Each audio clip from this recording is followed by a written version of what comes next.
नमस्कार श्रोत्यांनो, सनातन शास्त्रमध्ये आपलं मनपूर्वक स्वागत. नमस्कार. आज आपण एका अशा तेजस्वी व्यक्तिमत्वाबद्दल बोलणार आहोत ज्यांचं नाव घेतलं की ज्ञान, गूढता आणि ज्योतिषशास्त्र हो. हे सगळं डोळ्यासमोर येतं. ते केवळ ऋषी नव्हते तर द्रष्टे होते, म्हणजे एक विजनरी होते. आपण चर्चा करणार आहोत महर्षी पराशर यांच्याबद्दल. बरोबर. महर्षी पराशर हे नाव ऐकल्यावरच खरं तर एक वेगळीच ऊर्जा जाणवते, नाही का? अगदी. त्यांना आपण सगळे ओळखतो ते वैदिक ज्योतिषशास्त्राचे पितामह म्हणून. पण त्यांची ओळख एवढीच नाहीये. नाही, अजिबात नाही. त्यांनी धर्मशास्त्र लिहिलं, पुराणं रचली आणि सगळ्यात महत्वाचं म्हणजे त्यांनी ज्योतिषाला एका वेगळ्याच म्हणजे एका आध्यात्मिक उंचीवर नेऊन ठेवलं. आज आपण त्यांच्या याच बहुआयामी व्यक्तिमत्वाचा आणि विशेषतः त्यांच्या ज्योतिषशास्त्रामागे जे गहन विचार आहेत त्याचा मागोवा घेऊया. अगदी. कारण अनेकांना काय वाटतं की ज्योतिष म्हणजे फक्त भविष्य सांगणं किंवा अमुक घटना घडेल की नाही हे वर्तवणं. हो, हा एक खूप कॉमन गैरसमज आहे.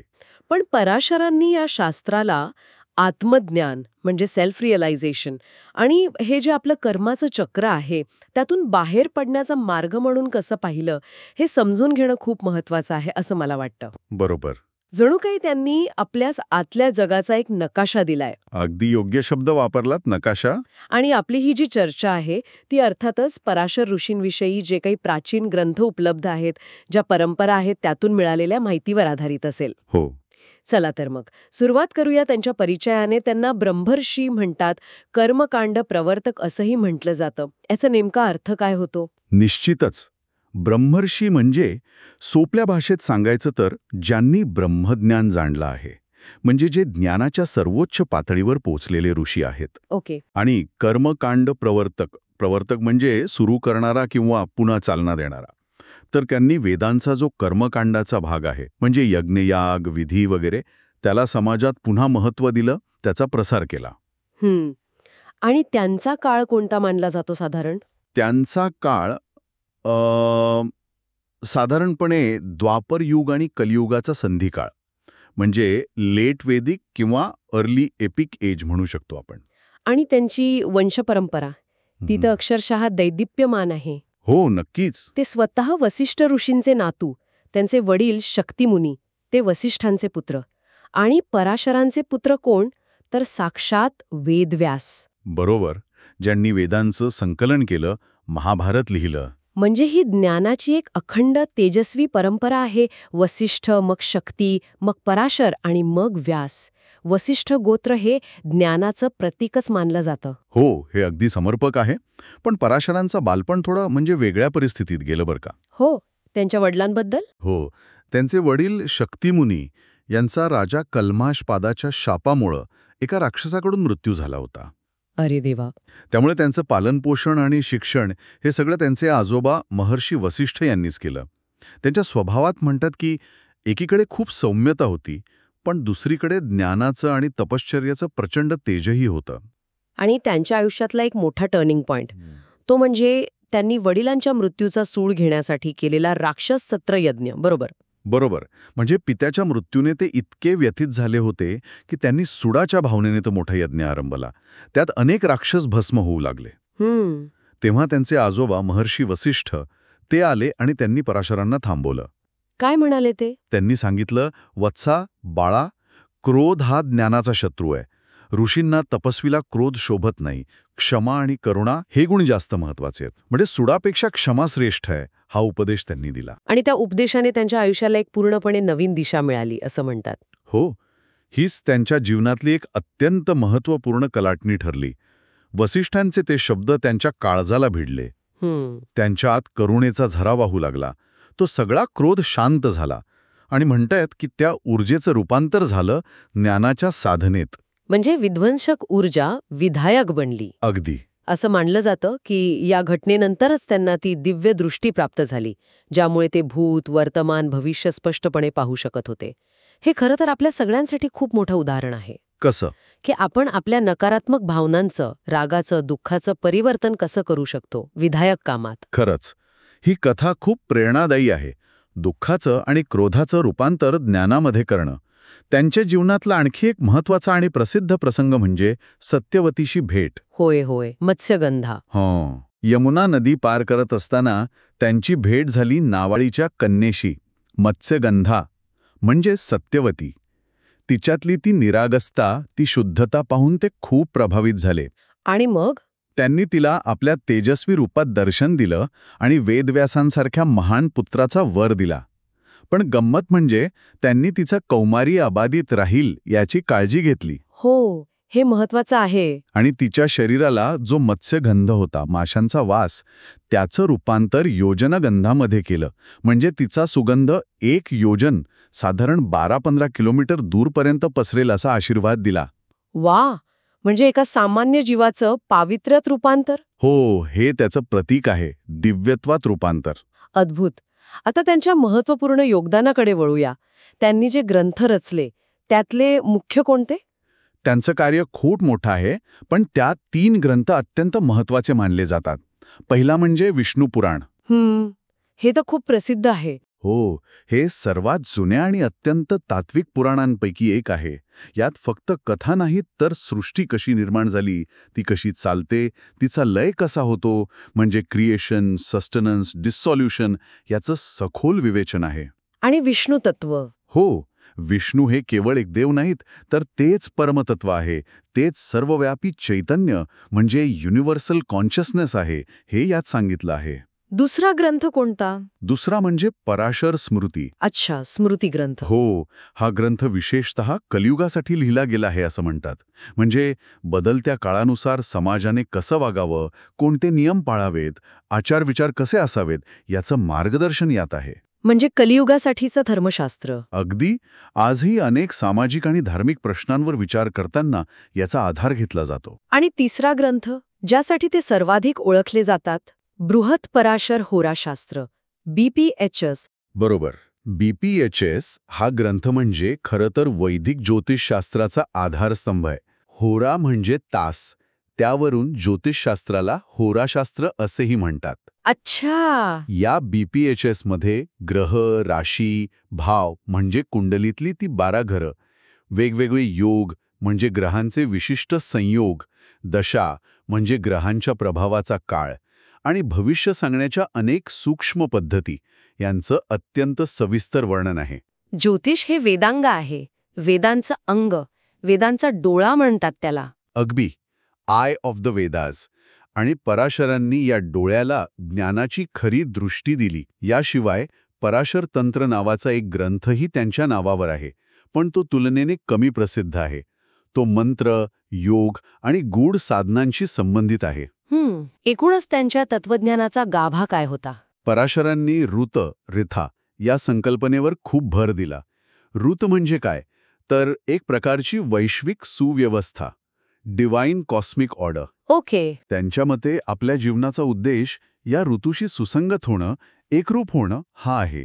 आणि त्यासाठी ज्ञान, नॉलेज आणि कर्म, ॲक्शन या दोघांचा समन्वय आवश्यक आहे. ध्यान आणि कर्म. हो. त्यांनी सांगितलं की विष्णू तत्व म्हणजे ते शाश्वत, निराकार चैतन्य, तेच सगळ्या सृष्टीच्या मुळाशी आहे. आणि त्यांनी काय केलं तर कर्म, धर्म आणि ज्योतिष या तिन्हीही एकत्र आणलं. हे खूप इंटरेस्टिंग आहे. कसं? त्यांनी दाखवून दिलं की बाहेरचं जे ब्रह्मांड आहे आणि आपलं जे अंतरंग आहे म्हणजे इनर वर्ल्ड हे वेगळे नाहीत. आकाशातल्या ग्रहांची स्थिती ही आपल्याच कर्माचं आणि आपल्या चेतनेचं प्रतिबिंब आहे. इथेच खरी गंमत आहे. म्हणजे ज्योतिष म्हणजे फक्त बाहेरच्या ग्रहांचा प्रभाव नाही, तर ते आपल्या आतल्या स्थितीचं दर्शन आहे. अगदी. त्यांच्या या गूढ आणि आध्यात्मिक दर्शनाबद्दल म्हणजे एसोटेरिक विजनबद्दल अजून थोडं जाणून घ्यायला आवडेल? निश्चितच. पराशरांसाठी ज्योतिष हे भविष्य सांगण्याचं साधन नंतर होतं, आधी ते आत्म्याला आरसा दाखवण्याचं माध्यम होतं. आरसा. त्यांच्याद्वारे कर्माचा अदृश्य नियम दृश्यमान होतो. याचा अर्थ काय? याचा अर्थ असा की ग्रह हे आकाशातले फक्त दगडधोंडे नाहीत, तर ते त्या परमात्म्याच्या शक्तीचे अंश आहेत. आणि महत्वाचं म्हणजे ते आपल्या प्रत्येकाच्या आतमध्ये सुद्धा कार्यरत आहेत. म्हणजे जे ग्रह बाहेर आकाशात फिरतायत तेच आपल्या आत पण आहेत. जसं सूर्य म्हणजे आपला आत्मा, आत्मा, चंद्र म्हणजे आपलं मन, मनस. हे कसं काय? अगदी तसंच. पराशरांनी हे आंतरिक ग्रह स्पष्ट केले आहेत. बघा, सूर्य तो आपला आत्मा आहे, आपलं मूळ स्वरूप, आपला आत्मविश्वास. चंद्र ते आपलं मन आहे, आपल्या भावना, आपली आई, आपलं पोषण. बुध आपली बुद्धी, आपला विवेक, आपली बोलण्याची क्षमता, संवाद. शुक्र आपली प्रेम करण्याची क्षमता, सौंदर्यदृष्टी, कला आणि अर्थातच भौतिक सुखाची इच्छा म्हणजे भक्ती आणि डिझायर फॉर युनियन. मंगळ आपली इच्छाशक्ती, ऊर्जा, काहीतरी करण्याची धमक म्हणजे अग्नी. गुरु आपलं ज्ञान, आपली नैतिकता, विस्तार, भाग्य, विजडम. शनी हे आपलं कर्मतत्व आहे, आपल्या मर्यादा, दुःख, शिस्त आणि त्यातून मिळणारी मुक्ती, limitation and liberation through suffering. आणि राहू केतू त्यांचं काय? ते तर ग्रह नाहीत भौतिक रूपात. बरोबर, ते छायाग्रह आहेत. त्यांचे भौतिक पिंड नाहीत, पण त्यांचा प्रभाव प्रचंड महत्वाचा आहे. राहू काय दर्शवतो तर भौतिक जगाची आसक्ती, भ्रम, माया, अतृप्त इच्छा. आणि केतू तो अगदी उलट, वैराग्य, आध्यात्मिक ओढ आणि मोक्षाकडे नेणारा बिंदू. हे सगळे मिळून झाले नवग्रह. पराशरांनी सांगितलं की हे ग्रह केवळ खगोलीय पिंड नाहीत, तर ते लोकयंत्रांमध्ये म्हणजे रियल्म्स ऑफ व्हायब्रेशन किंवा कॉस्मिक फ्रिक्वेन्सीजमध्ये असलेल्या चेतनाशक्ती किंवा देव आहेत. ते कर्माचे एजंट आहेत. एजंट? हो, म्हणजे ते कर्माचे नियम लागू करतात, पण शिक्षा देण्यासाठी नाही तर शिकवण्यासाठी. जेव्हा मन आपला स्रोत विसरते तेव्हा ग्रह त्याचे शिक्षक बनतात. हे वाक्य तुम्ही मगाशी म्हणालात ते खूप खोल अर्थाचं वाटतंय. हो ना, कारण हे काय दर्शवतं की आपल्या आयुष्यात जे अडथळे येतात, दशांमध्ये जे बदल होतात, ग्रहांचे जे कठीण योग येतात कुंडलीत, हे सगळं आपल्याला आपल्या मूळ स्वरूपाची, आपल्या धर्माची आठवण करून देण्यासाठी आहे. म्हणजे प्रत्येक त्रास हा एक लेसन आहे. हो, अगदी. आत्म्यासाठी एक पाठ येतो, त्याला त्याच्या मार्गावर परत आणण्यासाठी देवानेच योजलेला. पण सामान्यपणे लोक शनिग्रहाला खूप घाबरतात. 7.5 म्हटलं की अनेकांच्या पोटात गोळा येतो. पण पराशरांच्या दृष्टीत शनीचं स्थान काय होतं? तुम्ही म्हणालात की ते कर्मतत्वाचं प्रतीक आहे. बरोबर, हे खरं आहे की शनी म्हटलं की लोकांच्या मनात भीती येते, उशीर होणं, अडथळे येणं, दुःख येणं. पण पराशरांनी शनीला अत्यंत आदरणीय स्थान दिलंय बरं का. कसं?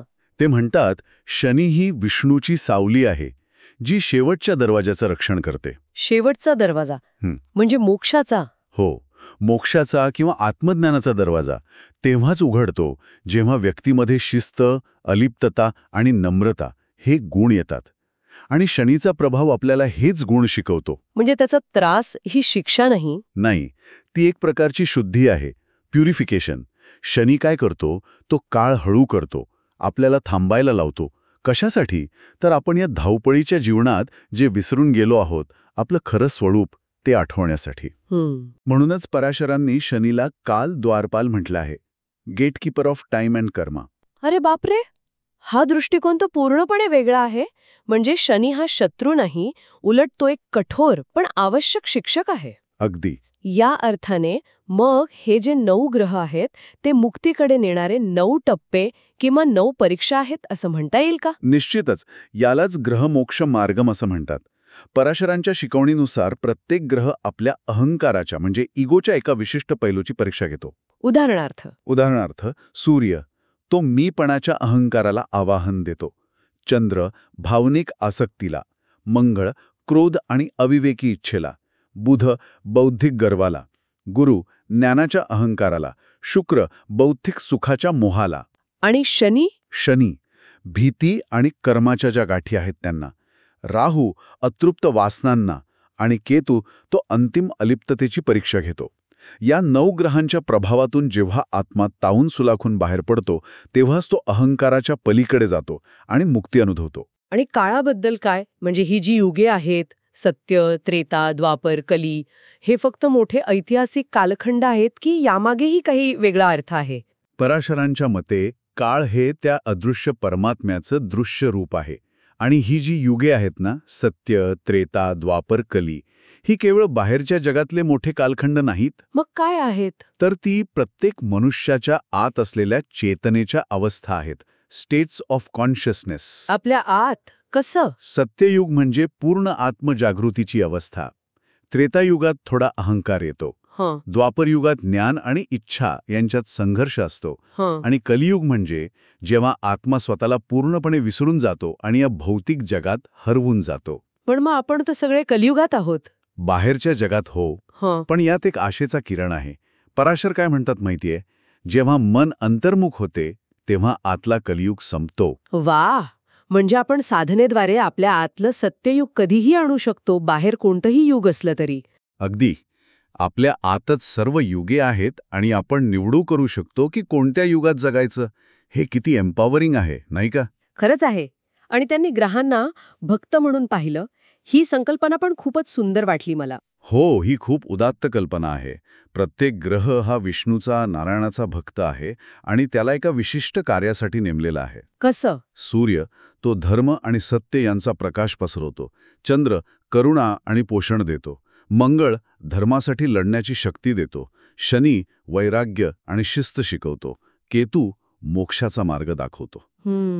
त्यामुळं आपल्या जीवनात घडणारी प्रत्येक ग्रहीय घटना, मग ती आपल्याला चांगली वाटणारी असो वा त्रासदायक, ती त्या परमात्म्याचीच प्रेरणा आहे. कशासाठी?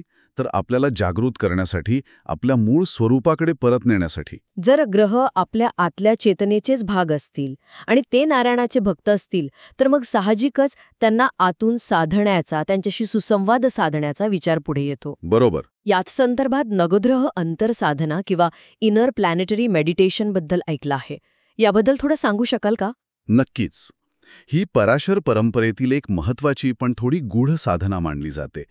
याचा मूळ विचार हाच आहे की यथा पिंडे तथा ब्रह्मांडे. जे पिंडात तेच ब्रह्मांडात. हो, जे ब्रह्मांडात आहे तेच आपल्या पिंडात म्हणजे शरीरात आहे. त्यामुळे बाहेरच्या ग्रहांच्या स्थितीला बदलण्याचा प्रयत्न करण्यापेक्षा आपल्या आतल्या सूक्ष्म शरीरातील सूक्ष्म शरीरं, जी ग्रह ऊर्जा आहे, तिला संतुलित करणं, तिला हार्मनाइज करणं हे जास्त प्रभावी आहे. आणि ते कसं केलं जातं? काय पद्धत आहे त्याची? प्रत्येक ग्रह हा आपल्या शरीरातल्या एका विशिष्ट चक्राशी म्हणजे एनर्जी सेंटरशी, एका विशिष्ट तत्वाशी आणि विशिष्ट कंपनांशी म्हणजे व्हायब्रेशन्सशी जोडलेला आहे. उदाहरणार्थ सूर्य अनाहत चक्राशी म्हणजे हृदयाजवळ, चंद्र आज्ञा चक्राशी म्हणजे तिसरा डोळा, मंगळ मणिपूर चक्राशी म्हणजे नाभीजवळ वगैरे. या प्रत्येक ग्रहासाठी विशिष्ट बीजमंत्र आहेत, ध्यानाच्या पद्धती आहेत. या साधनांद्वारे आपण काय करतो तर त्या आंतरिक ग्रह ऊर्जांना जागृत करून त्यांना वैश्विक सुव्यवस्थेशी म्हणजे रूथशी अलाइन करतो. आणि याचा परिणाम काय होतो? पराशरांचं एक महत्वाचं वचन आहे, while the grahas move within, the stars outside cease to rule. म्हणजे जेव्हा तुमचे आतले ग्रह संतुलित होतात आणि तुमच्या नियंत्रणात येतात, तेव्हा बाहेरच्या ग्रहांचा गोचर प्रभाव किंवा तुमच्या कुंडलीतले कठीण योग तुम्हाला त्रास देऊ शकत नाहीत. तुम्ही त्यांच्या पलीकडे जाता. तुम्ही ग्रहातीत बनता, बियॉन्ड प्लॅनेटरी इन्फ्लुएन्स. अरे वा, हे तर ज्योतिषशास्त्राला कर्मकांड किंवा फक्त भविष्य सांगण्याच्या पलीकडे नेऊन थेट आध्यात्मिक साधनेच्या पातळीवर आणतं. अगदी हीच पराशरांची खासियत आहे. मग आजच्या काळात म्हणजे आत्ता आपल्यासारख्या सामान्य साधकांसाठी महर्षी पराशर यांच्या जीवनातून आणि शिकवणीतून काय घेण्यासारखं आहे? याची रेलेव्हन्स काय आहे? खूप काही आहे, खरंच खूप काही. पहिलं आणि महत्त्वाचं म्हणजे आपल्या आयुष्यात जो काही कठीण प्रसंग येतो, दुःख येतं, त्याच्याकडे एक शिकण्याची संधी म्हणून बघता येतं. जसं पराशरांनी वडिलांच्या मृत्यूच्या दुःखाचं रूपांतर ज्ञानाच्या साधनेत केलं. बरोबर. दुसरं क्षमा. क्षमा ही क्रोधापेक्षा आणि सुडापेक्षा कित्येक तरी पटीने अधिक शक्तिशाली आहे. तिसरं, खरं ज्ञान हे फक्त पुस्तकी नसतं, ते दृश्य जग आणि अदृश्य जग यांच्यात पूल बांधतं. आणि ज्योतिषशास्त्र. हो, आणि सर्वात महत्वाचं म्हणजे ज्योतिषशास्त्र. जर आपण आपल्या कुंडलीकडे केवळ पुढे काय होणार आहे हे पाहण्यासाठी नाही वापरलं, मग कशासाठी? तर आपल्या कर्माची गाठ कुठे आहे, आपल्या चेतनेचा कोणता भाग असंतुलित आहे हे समजून घेण्यासाठी पाहिलं. आणि त्याला जर आपण धर्माची म्हणजे आपल्या कर्तव्याची आणि भक्तीची म्हणजे श्रद्धा आणि समर्पणाची जोड दिली, ज्योतिष हे आत्मसुधारणेचं म्हणजे सेल्फ इम्प्रूव्हमेंटचं आणि चेतनेच्या विकासाचं म्हणजे कॉन्शियसनेस डेव्हलपमेंटचं एक अत्यंत प्रभावी साधन बनू शकतं. हे केवळ भविष्य नाही, हा आपल्या आत्म्याचा नकाशा आहे. खरंच महर्षी पराशर यांची दृष्टी किती विशाल आणि कालातीत आहे. म्हणजे त्यांनी ज्योतिषासारख्या शास्त्राला एका मर्यादित चौकटीतून बाहेर काढलं आणि थेट आत्मज्ञान आणि मुक्तीच्या मार्गाशी जोडलं. निसंशय त्यांची शिकवण आजही तितकीच किंबहुना जास्तच प्रासंगिक आहे. चला तर आजच्या या मंथनाच्या शेवटी एक विचार मनात ठेवूया, नाही का? नक्कीच. आपण आपल्या आयुष्यात ज्या घटना घडतात, जी सुखदुःख येतात किंवा आपल्या कुंडलीत जी ग्रहांची स्थिती असते, त्याला आपण केवळ नशिबाचा खेळ किंवा बाहेरचा प्रभाव म्हणून पाहतो की पराशरांच्या दृष्टिकोनातून ते आपल्याच आतल्या चेतनेचं, आपल्या कर्माचं प्रतिबिंब आहे असं समजून घेण्याचा प्रयत्न करतो. जरा विचार करा, तुमची कुंडली, तुमचे ग्रह, ते तुम्हाला नेमकं काय शिकवण्याचा प्रयत्न करत आहेत? हा प्रश्न स्वतःला विचारणं हीच खऱ्या आत्मशोधाची सुरुवात आहे असं मला वाटतं. तर श्रोत्यांनो, आज आपण महर्षी पराशर यांच्या तेजस्वी जीवनाचा आणि त्यांनी ज्योतिषशास्त्राला दिलेल्या त्या गहन आध्यात्मिक दृष्टीचा मागोवा घेतला. त्यांनी आपल्याला दाखवून दिलं की ज्योतिष हे केवळ भविष्य जाणण्याचं शास्त्र नाही, तर ते आत्म्याला ओळखण्याचा आणि कर्माच्या बंधनातून मुक्त होण्याचा एक मार्ग आहे. हो, हेच त्यांचं एक अद्वितीय, खूप मोठं योगदान आहे. जर तुम्हाला महर्षी पराशर यांच्या या ज्ञानाप्रमाणेच तुमच्या स्वतःच्या आंतरिक विश्वाचा, तुमच्या आतल्या ग्रहांचा संदेशाचा शोध घेण्याची इच्छा असेल, तर सनातन शास्त्राच्या या भागाला नक्की लाईक करा आणि शेअर सुद्धा करा. हो, तुमच्या मित्रमैत्रिणी आणि कुटुंबियांसोबत हा विचार शेअर करा, ज्यांना ज्योतिष आणि अध्यात्माची ही अनोखी सांगड समजून घेण्यात रुची असेल. आणि हो, अशाच ज्ञानवर्धक चर्चांसाठी, आपल्या आत्म्याच्या प्रवासात साथ देण्यासाठी चॅनलला सबस्क्राईब करायला विसरू नका. आणि हो, आम्हाला हे पण नक्की कळवा, पराशर ऋषींच्या शिकवणीतला कोणता विचार तुम्हाला सगळ्यात जास्त स्पर्शून गेला, किंवा या चर्चेतून तुमच्या मनात कोणता नवा प्रश्न निर्माण झाला. खाली कमेंट्समध्ये तुमचे विचार नक्की लिहा. हो, तुमच्या प्रतिक्रिया या मंथनाला अधिक सखोल आणि अर्थपूर्ण बनवतील. धन्यवाद. धन्यवाद.